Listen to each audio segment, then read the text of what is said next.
Just a very, very short update. This is some more of the prep work I'm doing for the area where the refineries are going to go.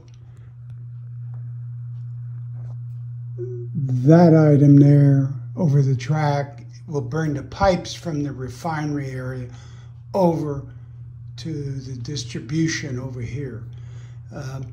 This is the second of those two Kibri kits. I put the other one over by the engine facility, but this is just some of the prep work I've done. The base is now fixed, in other words, screwed down. I decided not to make it removable.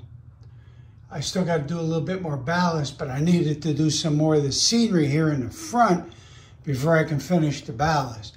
I had to add a little bit more of the hill here, and then some more of the scenic stuff to cover up some of the screw bolts as they go into the same thing over there by the entry into the area where the refineries will go.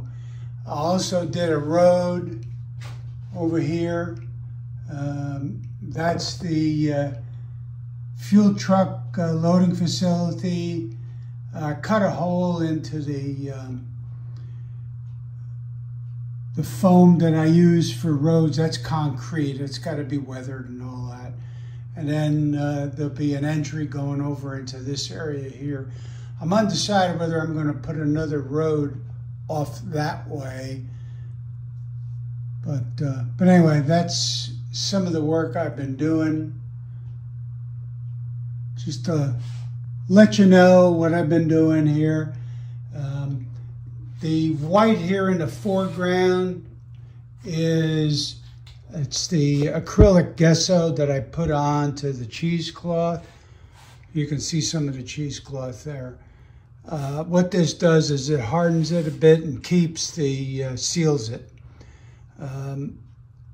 So the plaster cloth doesn't drip down into this area. But anyway, that's where this stands. I got to get this done. The refineries are painted. When I get them out here, I'll have to figure out where the piping will go. And I'm undecided whether I'm going to do overhead piping over to this area here or do ground-based piping. We'll see. So, but anyway, that's where it stands right now. See you next time. Bye.